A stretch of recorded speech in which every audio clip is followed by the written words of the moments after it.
Bismillahirrahmanirrahim. Assalamualaikum warahmatullahi wabarakatuh.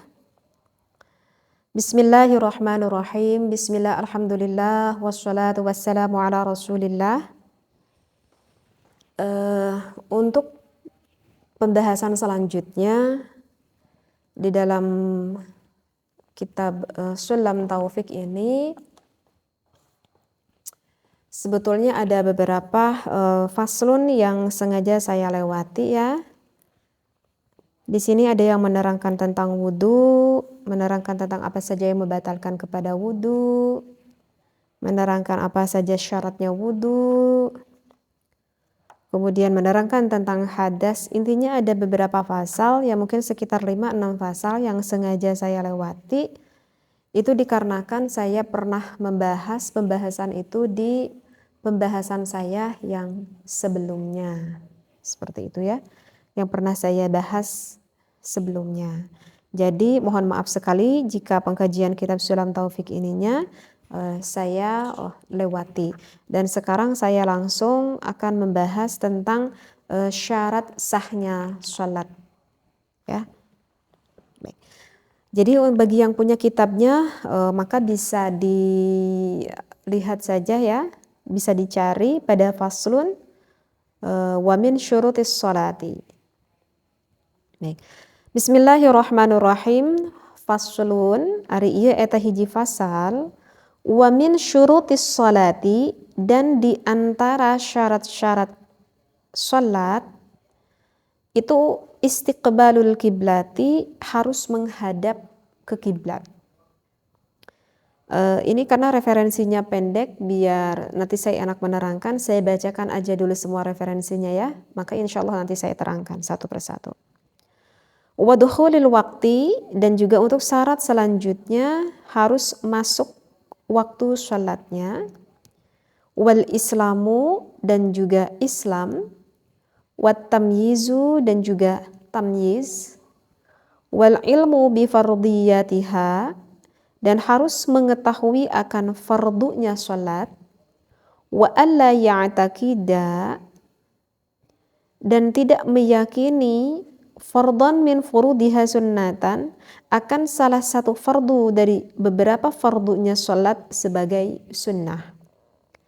Wasatru, dan diwajibkan di dalam syarat sholat itu harus menutupi aurat, bima yasturu bihi, dengan perkara yang bisa menutupi launul basyarati, kepada warna kulit, li jami'il badani, seluruh badannya, al hurrati, bagi perempuan yang merdeka, illal wajha wal kaffaini, kecuali wajah dan telapak tangannya.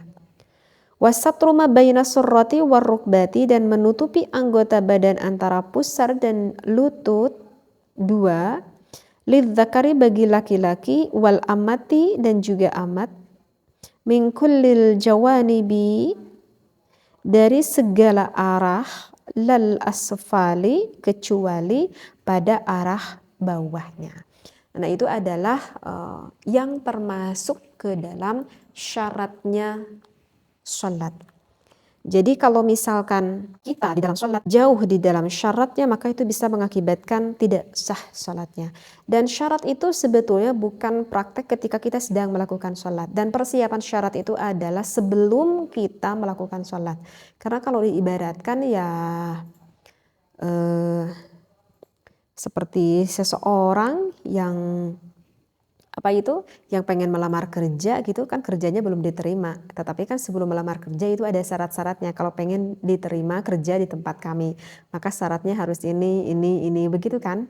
Jadi kalau syarat itu ya sebelum masuk kerja gitu. Dan begitu juga ini di dalam sholat, ini adalah persiapan yang harus kita lakukan sebelum kita melakukan sholat. Seperti itu. Nah apa saja sih syaratnya sebelum kita melakukan sholat itu? Tadi dikatakan apa saja ya tadi? Dikatakan harus suci ya, harus suci dari, gak apa-apa ya saya acak ya, yang saya ingatnya aja. Itu salah satu syarat sholat itu harus suci dari 2 hadas. Dari 2 hadas itu apa? Yaitu dari hadas kecil dan juga hadas besar. Jadi kalau misalkan kita sholat membawa hadas kecil ataupun membawa hadas besar, maka otomatis sholat kita itu nggak sah. Nah berarti kita harus tahu dulu apa saja sih gitu kan yang mewajibkan terhadap orang yang mempunyai hadas kecil dan juga hadas besar. Berarti kita harus tahu dulu kalau hadas kecil itu adalah yang mewajibkan kita terhadap wudhu. Sedangkan hadas besar yang mewajibkan kita kepada mandi besar.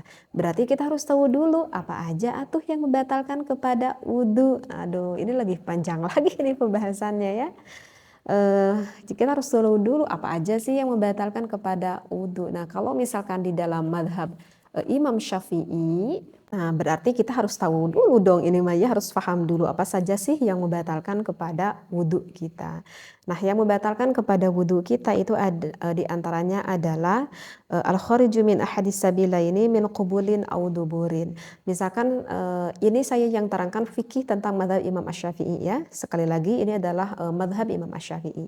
Yang membatalkan kepada wudhu kita misalkan ada salah satu yang keluar dari lubang bagian depan ataupun lubang bagian belakang. Apapun itu semuanya membatalkan kepada wudhu kita, mau kentut misalkan, mau cairan, mau berupa seperti darah, itu membatalkan kepada puasa kita.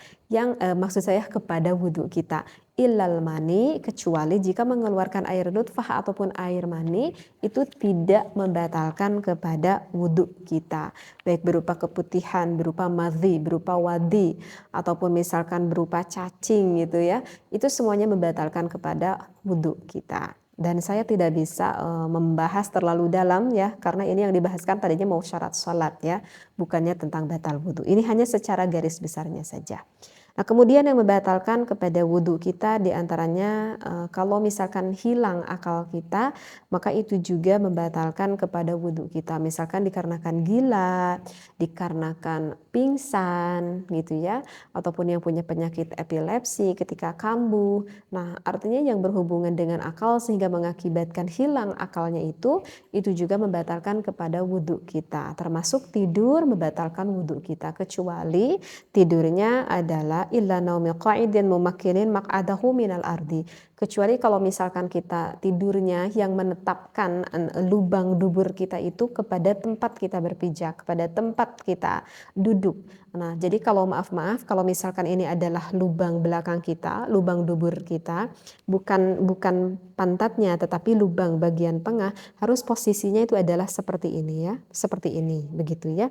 Jadi kalau misalkan kita tidur di dalam posisi duduk dan meyakinkan lubang belakangnya ini menetapkan kepada tempat kita duduk, mau 1 jam pun itu nggak membatalkan kepada wudhu kita. Tetapi kalau misalkan ketika tidurnya misalkan aku duduk begini, aku tuh rada miring gitu ya ke samping, nah sehingga lubang ininya agak naik gitu ke atas sedikit, maka otomatis akan ada angin yang masuk dan juga akan ada angin yang keluar. Nah jika posisi duduknya yang berubah dari lubang ininya pun ikut berubah, maka itu membatalkan kepada wudhunya. Dan untuk yang ketiga itu jika terkena kulit antara laki-laki dan perempuan. Laki-laki perempuan di sini, kalau laki-laki perempuannya itu kabiroini, yang sudah besar dua-duanya antara laki-laki dan perempuan. Apakah dikatakan besar itu sesuai dengan umur? Itu tidak sesuai dengan umur. Misalkan 7 ke 9 tahun ke saat ini di sini tidak dikatakan umur berapa. Tetapi yang dikatakan kabiroini itu adalah jika seorang laki-laki ataupun perempuan tersebut sudah mencapai murahik. Apa itu murahik? Murahik itu adalah jika sudah pada batas gimana ya? Jadi kalau misalkan nih ketika kita dulu masih kecil ya, ketika ya kira-kira kayaknya umur 6 SD-an deh. Ya kalau saya lihat kayaknya pada umur 6 SD-an sekarang deh ya. Jadi kalau misalkan seorang laki-laki melihat kepada perempuan itu udah ada rasa suka misalkan gitu ya. Udah ada rasa suka untuk melihat lawan jenis. Nah itu sudah dikatakan murahik. Nah jika sudah murahik tersebut itu sudah dikatakan kabiraini, sudah dikatakan besar. Seperti itu. Dan juga ajnabiyah ini dan juga yang selain mahram. Tetapi kalau misalkan yang satu mahram maka itu tidak membatalkan wudhunya. Tetapi mohon maaf sekali di dalam mahram ini tidak bisa saya terangkan. Karena nanti bisa-bisa ngajinya sampai 2 jam ya, akan terlalu memakan banyak waktu. Intinya adalah yang satu mahram itu tidak membatalkan puasa dan selain dari mahram itu membatalkan puasa, baik dikarenakan satu mahramnya itu dikarenakan turunan ataupun satu mahramnya itu dikarenakan musaharah, artinya adalah kemertuaan ya, karena kalau kita dengan mertua kan nggak batal wudunya, ataupun dikarenakan persusuan. Nah, dan dalam persusuan pun itu sama tidak membatalkan kepada wudhunya. Seperti itu.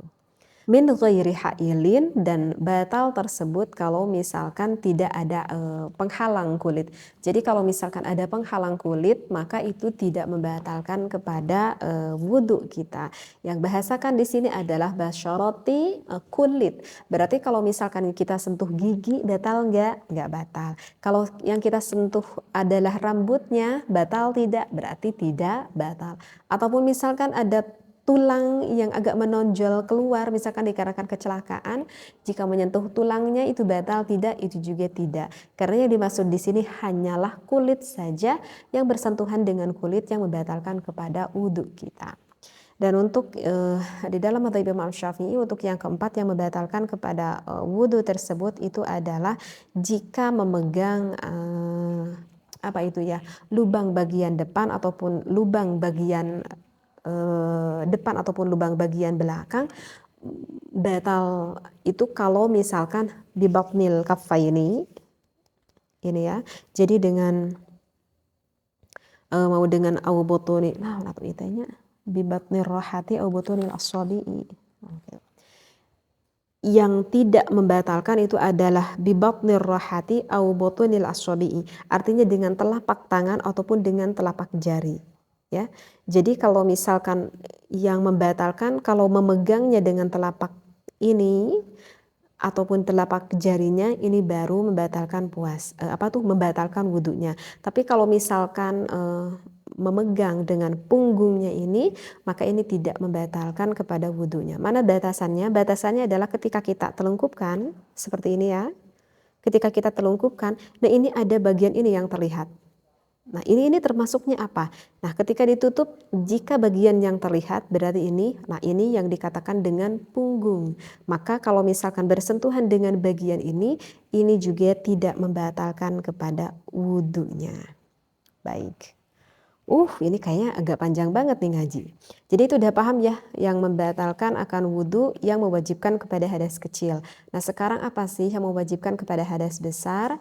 Berarti kita harus tahu dulu siapa saja sih orang yang sebab harus melakukan mandi besar. Kalau di dalam kitab Safinah dikatakan itu ada 6. Yang pertama adalah jika memasukkan hasyafah seorang suami kepada istrinya. Yang kedua adalah jika mengeluarkan air mani. Yang ketiga jika dikarenakan keluar nifas. Yang keempat dikarenakan mengeluarkan haid. Yang kelima dikarenakan melahirkan, tetapi melahirkan yang sifatnya adalah basah, tetapi kalau yang kering 3. Dan yang keenam itu adalah meninggal. Dan yang barang tentu yang meninggal ini yang diwajib memandikannya itu adalah orang yang masih hidup. Nah itu adalah sebab untuk yang berhubungan dengan hadas besar. Baik, kita ulangi lagi. Jadi tadi syaratnya sholat harus bersih dari hadas 2, dari hadas kecil dan juga hadas besar. Nah itu barusan penjelasannya yang udah saya jelaskan seperti itu. Nah sekarang untuk yang selanjutnya tadi apalagi sih yang masuk ke dalam syarat sholat? Dikatakan an-najasatu wat taharatu 'anin najasah fis saub wal badan wal makan. Syarat sholat untuk selanjutnya itu harus suci tempat sholatnya, pakaian sholatnya, badan sholatnya itu harus suci seperti itu. Dan untuk ini agak cukup panjang juga ya. Harus suci. Jadi kalau misalkan kita sholat kita itu misalkan ada najis di badan kita, ataupun misalkan ada najis di tempat sholat kita, berarti apa? Sajadahnya ya. Ataupun ada najis di pakaian kita, berarti yang menempel ke badan kita apapun itu, kalau ada najis berarti tidak sah sholatnya. Berarti kita harus tahu dulu akan najis ini. Berarti kita harus tahu dulu akan najis ini. Nah, kalau berkata di dalam najis, najis itu sebetulnya ada najis yang ma'fu anhu. Artinya ma'fu anhu itu adalah najis yang diampuni. Nah, kita harus tahu dulu ada najis yang ma'fu anhu. Ada najis yang ma'fu anhu diantaranya diampuni jika najis tersebut terkena ke pakaian kita. Salah satu contohnya seperti apa? Misalkan seperti darah. Darah kalau misalkan masuk ke dalam air yang kurang dari 2 kulah itu tidak terampuni. Meskipun darahnya cuma setetes, kalau masuk ke dalam air yang kurang dari 2 kulah, maka itu hukumnya menjadi najis. Ataupun ya airnya menjadi mutanajis. Tetapi kalau misalkan darah tersebut terkena ke pakaian kita, ya misalkan ke mukena kita, ke sarung kita, tetapi kalau ukurannya itu kecil, kira-kira ya sebesar koin 100 lah, harga 100 rupiah yang pada zaman dulu agak sedikit besar ya, harga 100 rupiah, satu benggol gitu. Kalau seukuran segitu itu dikatakan ma'fu anhu. Artinya ma'fu anhu itu adalah najisnya diampuni meskipun ada di dalam pakaian kita. Asal dengan syarat yang mana adanya darah tersebut itu tidak dengan sengaja kita tempelkan ke dalam pakaian yang akan kita pakai di dalam sholat. Seperti itu. Tapi kalau dengan sengaja-ngaja kita mengelap misalkan dengan mukena, dengan sarung, ataupun dengan pakaian yang mau kita pakai sholat, yaitu tidak boleh. Itu kalau misalkan tidak disengaja-ngaja. Nah, kita harus tahu dulu yang dimaksudkan harus bersih dari najis ini adalah najis yang tidak ma'fu anhu. Artinya yang tidak ma'fu anhu adalah najisnya yang tidak diampuni. Ini tuh sebetulnya harus saya kasih contoh ya, karena saya takut para pendengar itu gak paham. Salah satu contoh, saya cuma mau memberikan beberapa contoh aja ya, biar terbayang gitu. Kita harus suci pertama itu dari badan. Dari badan. Berarti kalau suci badan kita ketika sholat, berarti kan otomatis badan itu berhubungan dengan air. Ya berarti kita harus paham dulu air. Begitu. Harus paham dulu air ya berarti kita harus paham dulu akan ukuran air dulu. Ya, karena ukuran air itu nanti akan mempengaruhi. Kalau misalkan air yang kurang dari 2 kulah, air yang kurang dari 2 kulah itu jika terkena najis, maka seluruhnya air yang kurang dari 2 kulah itu menjadi mutanajis. Berarti kalau menjadi mutanajis yang tidak bisa mensucikan kepada badan kita, kepada pakaian kita, itu tidak bisa mensucikan. Dan jika air yang kurang dari 2 kulah tersebut jika terkena hadas, maka air tersebut menjadi musta'mal. Dan artinya musta'mal itu adalah air yang sudah tidak bisa mensucikan, hukumnya adalah suci tetapi tidak bisa mensucikan. Artinya tidak bisa mensucikan, tidak bisa kita pakai untuk wudhu dan tidak bisa dipakai untuk melakukan mandi besar. Seperti itu. Dan mohon maaf sekali, ini juga kalau pengen kalau ada yang kurang paham tentang masalah air, sebelumnya udah saya bahas ya di pembahasan saya sebelumnya. Bisa dicek-cek aja lagi videonya yang sudah menerangkan tentang ukuran air 2 kulah dan juga air yang kurang dari 2 kulah. Nah, berarti kita harus paham dulu nih dari air ini. Ini karena alat yang mengakibatkan sah untuk menghilangkan najis. Jadi kalau kita nggak paham akan masalah air ya nanti kesananya itu berabe. Seperti itu ya. Baik, mungkin itu kalau yang berhubungan dengan badan yang harus kita ketahui dulu itu adalah air, ukuran air kurang dari 2 kulah ataupun air tersebut 2 kulah. Nah, kemudian ketika kita sholat kan kita memakai pakaian, kita memakai mukena, kita memakai sarung, apapun itu ya yang terkena ke tubuh kita, maka harus diyakinkan pakaiannya itu suci. Jadi kalau misalkan pakaiannya itu enggak suci, itu mengakibatkan enggak sah sholatnya. Berarti ini berhubungan tentang bagaimana tata cara mencuci pakaian sehingga pakaian kita itu menjadi suci. Nah ini juga nanti ujung-ujungnya sama lagi. Ujung-ujungnya itu adalah ke pembahasan tentang air lagi ini.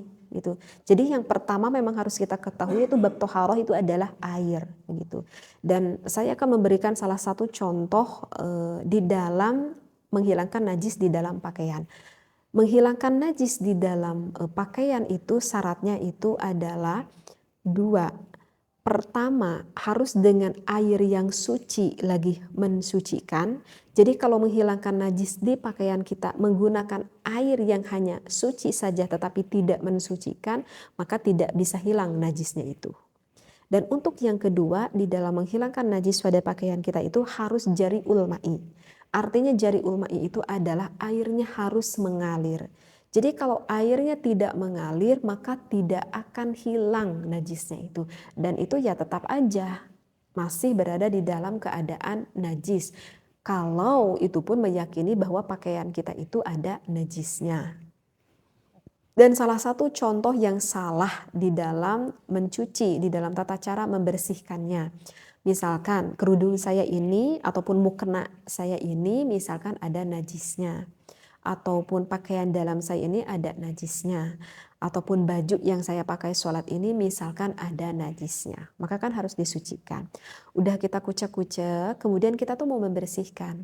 Misalkan membersihkannya itu saya dipersiapkan misalkan ada 5 ember yang begitu besar. Ember 1, ember 2, ember 3, ember 4, ember 5 gitu ya. Tetapi di dalam satu ember-embernya itu yang kurang dari 2 kulah. Artinya 2 kulah itu yang kurang kira-kira ya 216 literan. Dan saya tuh belum pernah menemukan ada ember yang seukuran 200 liter gitu ya. Nah, misalkan kita menghilangkan apa itu budah dari sabunnya pada ember ke-1, dikocrok-kocrok, dikedalemin. Sesudah itu kita masukin lagi ke ember yang kedua. Sesudah itu kita masukin lagi ke ember yang ketiga. Kita masukin lagi ke ember yang keempat sehingga udah nggak ada tuh budah dari sabun tersebut. Dan kita rendam ke ember yang kelima misalkan memakai pewangi. Bisa saja kita lihat nampak pakaian ini bersih bahkan wangi. Tetapi karena proses pencuciannya yang salah seperti itu, tidak jari ulma'i artinya tidak mengalir air, maka otomatis pakaian itu meskipun mau menghabiskan 5 ember, 10 ember, tetap najisnya terkumpul di sana. Sehingga kalau kita misalkan sholat memakai pakaian itu, maka otomatis tidak sah sholatnya. Jadi sekali lagi syaratnya di dalam mensucikan harus jari ulma'i. Jadi airnya mengalir. Jadi kalau kita udah kucek-kucek mencuci, kita sikat, misalkan kita rendam, maka cara membersihkan, mensucikannya adalah seperti ini. Ada keran, ada air mengalir, maka pakaian kita alirkan ke keran tersebut. Ini air mengalir nih, air mengalir, kita bersihkan. Nah, maka kan najisnya itu akan terbuang. Kenapa? Karena airnya itu mengalir. Sedangkan kalau tadi masukkan ke dalam ember, airnya gak mengalir, najisnya tetap terendam. Seperti itu ya. Itu mungkin untuk salah satu contoh di di pakaian deh ya. Saya hanya memberikan satu contoh aja ya, mohon maaf banget. Kemudian juga wal makani dan juga di tempatnya. Tempatnya harus suci pula. Jadi kalau misalkan tempatnya misalkan sajadahnya. Nah, saya kasih contoh seperti ini ya. Saya kasih contoh gimana? Nah, begini ya. Ini pengalaman saya pribadi ya. Mungkin nanti bisa dibayang-bayang bagi para pendengar semuanya. Kalau saya sholat, setiap hari saya sholat di rumah, ini di rumah. Setiap hari saya sholat di rumah, saya selalu menggunakan sandal. Mulai dari kamar mandi, saya suka bawa sandal tersebut sampai ke tempat mendekati sajadah. Jadi sandal sholat itu ketika saya wudhu, saya selalu menggunakan sandal. Sandal dibawa ke kamar mandi, kemudian mau menuju sholat, ya langsung kaki kita itu, langsung ke sajadah. Kenapa ketika saya sholat saya selalu menggunakan sandal? Karena saya tidak menghukumi tembok yang ada di rumah saya itu, saya tidak menghukumi suci. Kenapa tembok yang ada di dalam rumah saya itu saya tidak menghukumi suci? Karena saya sudah meyakini sekali bahwa banyak sekali najis yang ada di tembok yang ada di rumah saya. Misalkan salah satu contohnya, itu di awal mulakan adanya najis itu ada di kamar mandi. Kebetulan saya itu punya anak yang masih kecil, meskipun sekarang udah berumur 6 tahun, tetapi anak saya itu belum paham akan najis. Ya, anak saya itu belum paham akan najis. Misalkan salah satu contoh, kalau misalkan pipis kadang nggak disiram. Dan terkadang air pipisnya itu terkena misalkan ke kaki anak saya. Seperti itu. Dan kemudian anak saya itu kan posisi kakinya basah. Dan ada air pipis kena ke kaki anak saya. Kemudian anak saya itu keluar dari kamar mandi dengan posisi kakinya itu basah dikarenakan air pipis tersebut. Nah, ketika posisi kaki anak saya basah, gitu ya, antalkan ke tembok, jalan kaki, ke rumah, ke dapur, ke kamar, kemanapun. Berarti najisnya kemana-mana kan? Oh, najisnya ke kamar mandi, ya kemana-mana pun. Dikarenakan apa? Ada najis di kaki anak saya itu. Itu adalah salah satu contohnya. Dan bagaimana tembok kita yang sudah terkena najis itu untuk suci kembali, maka udah barusan saya katakan untuk menghilangkan najis itu jari ulma'i, dialiri air. Dialiri air bagaimana? Ya berarti kita harus membawa selang, membawa kocoran, dialiri tembok yang ada di rumah kita. Menurut Anda apakah itu repot? Pasti jawabnya adalah sangat repot. Paling kalau kita setiap hari itu ngepel gimana? Kita itu ngepel bawa satu ember, kemudian kita bawa lap. Kan tadi kita udah meyakini nih, saya tuh udah meyakini bahwa tembok ini ada najis. Dikarenakan dari kaki anak saya yang ke sana ke sini. Kemudian saya empel, berarti najisnya itu kan terbasuh oleh lap dan empelan itu kemana-mana. Saya mengepel ke kamar, ke dapur, ke seluruh ruangan yang ada di rumah. Berarti otomatis apa? Najisnya itu menyebar kemana-mana. Dikarenakan saya itu sudah mengepel menggunakan satu ember tersebut. Dan mengepel itu bukan jari ulma'i, bukan mengaliri air. Nah, oleh karena itu jika saya sholat, saya selalu menggunakan sandal. Kenapa? Karena saya meyakini tembok yang ada di rumah saya itu tidaklah suci. Dan menurut saya kemungkinan besar posisi tembok yang ada di rumah saya kemungkinan gak terlalu jauh dengan di tembok-tembok yang ada di rumah para pendengar semuanya. Ya, itu adalah salah satu contoh ya, posisi najis yang ada di kamar mandi yang menyeliara gitu kemana-mana aja. Dan mohon maaf sekali untuk contohnya saya cuma dikasihkan satu-satu contoh aja ya, biar tidak terlalu menghabiskan waktu. Dan apalagi nih, yang termasuk syarat sholat itu adalah wasatrul aurati, harus menutupi aurat. Nah, menutupi aurat, batasan laki-laki itu adalah bima bayna surrati warukbah. Perkara antara pusat sampai dengan lutut dua. Jadi pusatnya itu adalah pusat dan sisi-sisinya dan juga lutut itu dengan sisi-sisinya. Jadi andaikan ada laki-laki yang sholat pakai sarung dan hanya memakai kaos sangsang saja, itu apakah sah sholatnya? Itu sah sholatnya ya, karena tidak berkewajiban menutupi lengan. Hanya saja sungguh sangat tidak sopan sekali ya jika ada laki-laki yang mengerjakan sholat hanya memakai kaos sangsang saja. Ini mau menghadap Allah loh, sungguh tidak sopan ya.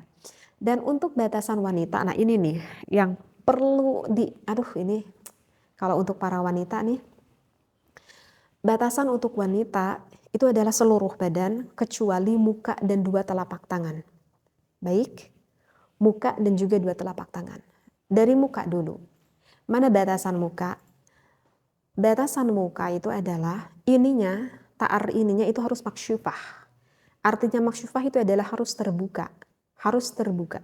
Jadi kalau misalkan kita sholat, tetapi kalau misalkan ininya tertutup, maka itu tidak sah sholatnya. Kenapa tidak sah sholatnya? Karena diantaranya salah satu syarat sujud itu adalah 7. Diantaranya adalah ta'arnya yang maksyubah. Jadi kalau maaf-maaf, misalkan posisi mukenanya itu agak ke bawah, gininya misalkan gini nih ya, ini agak tertutup nih ta'arnya ini ya. Nah maka ini gak sah sholatnya ya, karena ini tertutup. Jadi harus agak naikkan ke atas, tetapi ingat kalau misalkan wanita sholatnya rambutnya terlihat meskipun hanya satu helai, maka itu membatalkan kepada puasanya. Jadi ya kira-kira seginilah ya. Nah seperti ini ya, segini itu udah cukup. Ini batasan dari atas. Kemudian bagi wanita batasan dari bawah mana yang harus tertutup aurat, yang harus tertutup aurat. Nah, kalau misalkan memakai posisi mukena yang seperti ini, seperti kerudung saya ini tuh tidak sah sholatnya. Ini tidak sah sholatnya. Jadi batasannya itu adalah tertutup ininya. Nah, apa ini? Angket cek orang Sunda mah. Nah, saya kasih contoh seperti ini ya. Beginilah. Begini. Jadi kalau wanita sholat, ini harus tertutup. Seperti ini posisinya. Nah, seperti ini. Jadi batasannya adalah seperti ini. Jadi kalau misalkan sholat seperti ini dan ininya terlihat, maka ini membatalkan kepada sholatnya. Ini termasuk aurat bagi wanita. Bisa dipahami ya? Baik. Nah, sekarang untuk tangan itu adalah pergelangan tangan. Mana pergelangan tangan ini ya? Pergelangan tangan. Jadi kewajibannya adalah seperti ini, menutupi ini. Jadi kalau misalkan ini terlihat, ini tidak batal. Dan kalau ini juga terlihat, ini juga tidak batal. Tetapi kalau misalkan ini terlihat, ini batal. Itu ya. Nah, sekarang yang menjadikan timbul pertanyaan, apakah boleh? Misalkan kalau kita sholat hanya memakai pakaian saja, tanpa memakai mukena. Sebetulnya itu tidak diwajibkan memakai mukena kalau menutupi aurat. Ya. Kalau menutupi aurat dan kalau meyakini pakaiannya itu adalah suci. Tetapi yang menjadikan permasalahan kalau kita nggak sholat memakai mukena, kita misalkan memakai gamis aja yang kita pakai, bawahnya cukup kita pakai kaos kaki. Tetapi di atasnya kita mau pakai apa? Misalkan di atasnya aku pakai hanya kerudung saja. Kalau memakai kerudung dengan posisinya kerudung seperti yang saya pakai ini bisa mengakibatkan tidak sah sholatnya. Ya, ini bisa mengakibatkan tidak sah sholatnya. Kenapa? Tadi saya katakan ini tuh masih termasuk aurat. Jadi kalau sholat memakai kerudung macam model kerudung seperti saya ini, sekali lagi tidak sah sholatnya. Bisa dipahami ya? Kemudian kalau misalkan kita sholat, itu lebih baik memakai jenis model mukena seperti apa? Jenis mukena yang paling baik itu adalah mukena yang seterusan. Artinya yang bukan atas bawah. Jadi mukena yang lebih aman adalah mukena yang seterusan ke bawah. Kenapa mukena yang seterusan ke bawah itu yang dikatakan yang lebih baik? Dikarenakan pas sekali menutupi aurat. Karena kalau misalkan kita memakai mukena yang atas bawah gitu ya, yang bawahnya rok kemudian atasnya yang kita masuki, itu agak cukup merepotkan kalau menurut saya, itu agak cukup merepotkan. Kenapa merepotkan? Karena ketika seorang perempuan mau takbir, Allahu Akbar, misalkan begini ya, harusnya saya bawa mukena ya, biar paham nih harusnya nih. Misalkan ketika Allah, begitu ya, nah ketika Allah, maka kan mukenanya pun agak terangkat ke atas, posisi mukenanya agak terangkat ke atas, dan nanti kemungkinan kalau misalkan perempuannya itu memakai baju yang pendek, maka otomatis ini tangannya akan terlihat. Seperti itu. Jadi sebetulnya boleh nggak sih kita itu sholat memakai mukena atas bawah? Boleh. Dengan syaratnya memakai pakaian yang menutupi betul-betul menutupi aurat. Menutupi aurat gimana? Ya harus memakai tangan yang panjang. Karena terkadang ada model pakaian yang tangannya panjang, tetapi ketika Allah gitu ya, ini tuh sebetulnya masih agak tertutup. Maaf ya, agak terlihat aurat saya sedikit, tetapi ini biar paham. Ketika Allah, terkadang ada ini pakaian panjang, tapi ketika mengangkat ke atas, kalau kainnya ini leur gitu bahannya ya, maka terkadang menggebrai seperti ini. Maka ini otomatis kelihatan. Sehingga ketika mengangkat tangan, posisi baju ini agak ke bawah. Nah ini berarti kan tidak sah. Kemudian kalau pakai mukena atas bawah, maka ketika Allah, maka lehernya itu akan terlihat. Jadi sarannya, kalian wahai, kalau sekarang yang mendengarkan para suami, ini kasih tahu pada istri-istrinya, kalau mau memakai mukena atas bawah, yang pertama harus memakai kerudung. Kenapa harus memakai kerudung di dalamnya? Agar ketika takbir Allah, ininya, lehernya itu tetap tertutup oleh kerudung. Dan diyakinkan macam model mukena atas bawah itu yang harus menutupi ini, keduanya, ya, yang tadi saya contohkan, harus menutupi ini seperti ini. Dan untuk yang ketiga diperhatikan, kalau mau pakai mukena atas bawah harus memakai pakaian yang tangannya panjang. Ketika takbir Allah, ini harus tetap menutup seperti ini. Repot gak sih? Kalau menurut saya itu agak repot banget. Nah, oleh karena itu saya pribadi, saya mah tidak senang memakai mukena atas bawah dan tidak pernah membeli mukena atas bawah karena gak akan terpakai oleh saya. Jadi saya mah lebih senang memakai mukena yang terusan karena tidak merepotkan. Andaikan saya memakai baju pendek itu tidak menjadi masalah karena memang sudah tertutupi oleh mukena tersebut. Nah, ini yang kebanyakan sekali para wanita itu tidak tahu, tidak paham. Karena apa ya? Karena memang buktinya sekarang saya lihat seperti itu. Dan itu mungkin gak akan terlalu jauh di lingkungan-lingkungan yang lain sana juga. Seperti itu ya, itu di dalam wasaturul aurati. Dan yang dikatakan aurat, kenapa ketika perempuan takbir itu termasuk aurat? Karena tadi saya katakan bahwa ajnabi, pinggir-pinggir ini termasuk aurat. Dan yang tidak termasuk aurat itu adalah asfal. Artinya asfal itu adalah bawah. Kalau bawah itu tidak termasuk aurat. Kalau bawah itu tidak termasuk aurat. Maksudnya gimana nih bawah tidak termasuk aurat? Jadi ya begini nih, saya kasih contohkan ya. Jadi begini nih. Nah, ini kan sajadah ya. Ini adalah sajadah. Ketika orang sholat, apa ya contohnya? Ini ada sendok nih kebetulan di depan saya. Ini ketika orang sholat, nih saya contohkan ya. Ketika ada orang sholat, misalkan ini adalah pinggangnya. Nah ini semuanya itu termasuk aurat. Dari atas ini semuanya aurat. Pinggir-pinggirnya ini aurat. Nah dan di bawah ini yang tidak termasuk aurat. Emang gimana ada yang orang yang bisa melihat di bawah kan? Enggak, itu pernah lo kecontohan.